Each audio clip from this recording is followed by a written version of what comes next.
गणतंत्र दिवस के उपलक्ष्य में स्थानीय विद्यालय के प्रांगण में मनसासन अतिथि कार्यक्रम के मुख्य अतिथि ग्राम पंचायत जोतलिया के पूर्व सरपंच साहब सम्मानीय नारायण लाल जी निनामा, कार्यक्रम की अध्यक्षता कर रहे जोतलिया ग्राम पंचायत के सरपंच प्रतिनिधि भाई हरीश जी डामोर, कार्यक्रम के विशिष्ट अतिथि उप सरपंच साहब सम्मान्य खेमचंद जी निनामा, रत्नभाई बिल्लर साहब,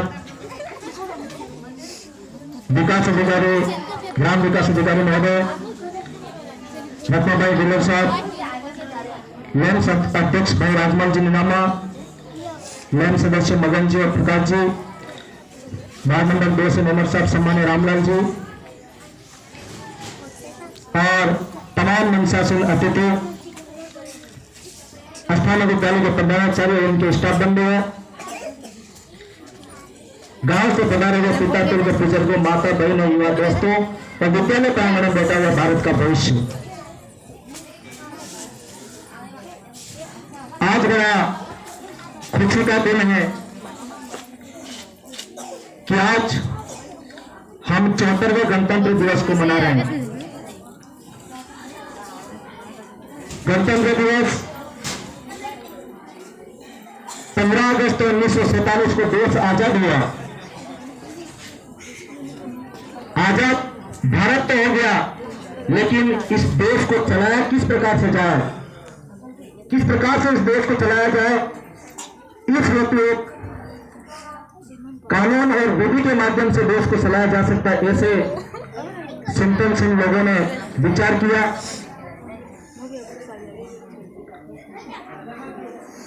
विचाराधीन लोगों ने एक महान विभूति थी जिसको कहते बाबा साहब भीमराव अंबेडकर जी। बाबा साहब भीमराव अंबेडकर जी का जन्म 14 अप्रैल 1891 को हुआ। एमपी मध्य प्रदेश इंदौर के मऊ गांव में उनका जन्म हुआ था। वो दलित वर्ग से आते थे, जिनको विद्यालय पढ़ने के लिए बहुत ही समस्याओं का सामना करना पड़ता था। स्कूल जाते, उसके साथ ही लोग स्टूडेंट कमरे में पढ़ते थे और उस भीमराव अंबेडकर को, उस बालक को, दलित बालक को उस कमरे के बाहर बिठाया जाता था। ऐसी विषम परिस्थितियों में विद्यार्थी कैसे पढ़े, सब जगह उनका शोषण होता था। विद्यालय में अगर एक दिन 70 सैनिक कर्मचारी अगर विद्यालय में नहीं आता था तो उस बालक को पानी पीने तक नहीं दिया जाता था। लेकिन उस भीमराव उस बालक ने आगे पीछे कुछ नहीं देखा, शिक्षा पर लगातार प्रयास करते रहे, आगे बढ़ते रहे और बहुत बड़े विद्वान बन गए। 15 अगस्त 1947 के बाद में एक शासन व्यवस्था स्थापित की गई। भारत के प्रथम प्रधानमंत्री पंडित जवाहरलाल नेहरू प्रधानमंत्री बने और डॉक्टर भीमराव अंबेडकर को भारत सरकार का पहला विधि मंत्री, कानून मंत्री बनाया गया। एक दलित बालक जिसको कक्षा से बाहर बिठाया जाता था और स्वतंत्र भारत का पहला कानून मंत्री बन जाता है, उस बालक की एक हुनर को देख सकते हैं। उसके बाद में इस देश को चलाने के लिए कानून की जरूरत पड़ी, विधि के माध्यम से देश को चलाया जा सकता है। जुलाई 1946 में संविधान सभा का निर्वाचन हुआ। डॉक्टर भीमराव अंबेडकर को महाराष्ट्र से चुनाव लड़ाया गया। वहां पर उनके विपक्ष लोगों ने, जहां पर क्राइटेरिया 2000 रुपए का था, लेकिन भीमराव अंबेडकर को हराने के लिए 25,000 रुपए का खर्चा करके विपक्ष लोगों ने भीमराव अंबेडकर को हराया और विधानसभा जाने से रोक लिया।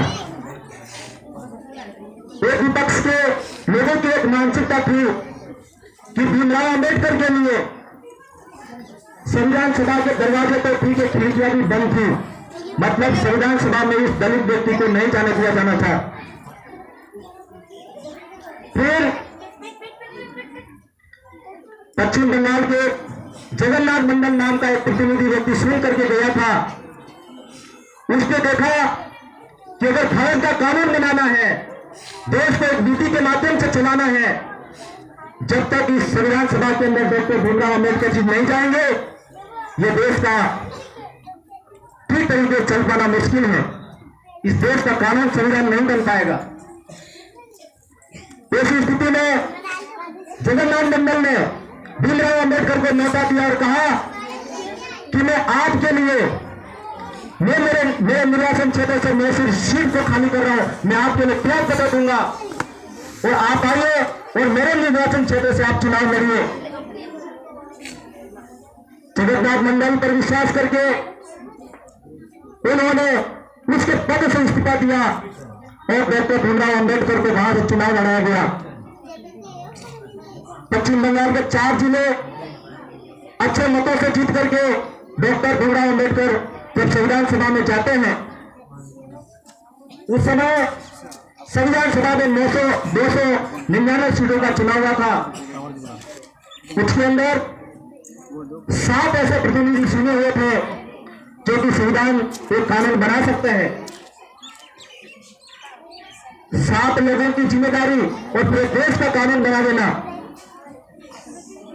इन 7 लोगों में 2 लोग तो विदेश चले गए, 5 रहे, 1 बीमार हो गया, 1 दिल्ली से दूर रहता था और तीसरा है जो और एक होने के कारण वहां पर वो संविधान की जो कार्य प्रणाली बन रही थी उसमें भाग नहीं ले पाए। सिर्फ जिम्मेदारी डॉक्टर भीमराव अम्बेडकर पर आ गई। डॉक्टर भीमराव अम्बेडकर जी ने न हार देखा न तार देखा।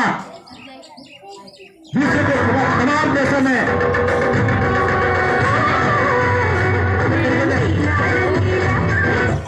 ब्लूटूथ बंद करते नहीं भाई। हार देखा न तार देखा। डॉक्टर भीमराव अम्बेडकर जी ने विश्व का सबसे लंबा, बड़ा और परिवर्तनशील संविधान का निर्माण किया। इस संविधान को बनाने में डॉक्टर भीमराव अम्बेडकर जी को 2 वर्ष 11 माह और 18 दिन का समय लगा, जिसमें 395 अनुच्छेद बने, 22 भाग बने और 12 अनुसूचियां बनी। हमारे क्षेत्र के लिए विशेष करके संविधान के भाग 10 में 5वीं और 6वीं अनुसूची का अनुसरण किया गया, वो हमारे लिए है। अब जाकर के मौलिक अधिकार का निर्माण किया गया कि हमें क्या क्या अधिकार मिलते हैं। तो संविधान सभा ने जब संविधान बनाया उस समय 7 मौलिक अधिकार दिए थे, लेकिन 44 से संविधान संशोधन के अंतर्गत संपत्ति के अधिकार को हटा करके और आज 6 मौलिक अधिकार हैं, जिसमें समानता का अधिकार, स्वतंत्रता का अधिकार, संस्कृति और शिक्षा का अधिकार, शोषण के विरुद्ध अधिकार, संवैधानिक उपचारों का अधिकार, ये सारे हमारे अधिकार हैं। इस अधिकारों के माध्यम से हमारा देश चल रहा है। इसलिए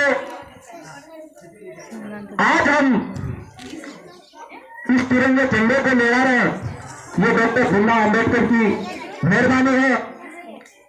इस कथन से भाव यह है कि शिक्षा अर्जन में न जात देखी जाती न बात देखी जाती। जो शेरनी का दूध पिएगा वो धारेगा, जो पढ़ेगा वो आगे बढ़ेगा। जय हिंद, जय भारत। इसी के साथ मैं अपनी वाणी को यही समाप्त करता हूं। जय हिंद, जय भारत। श्रीमान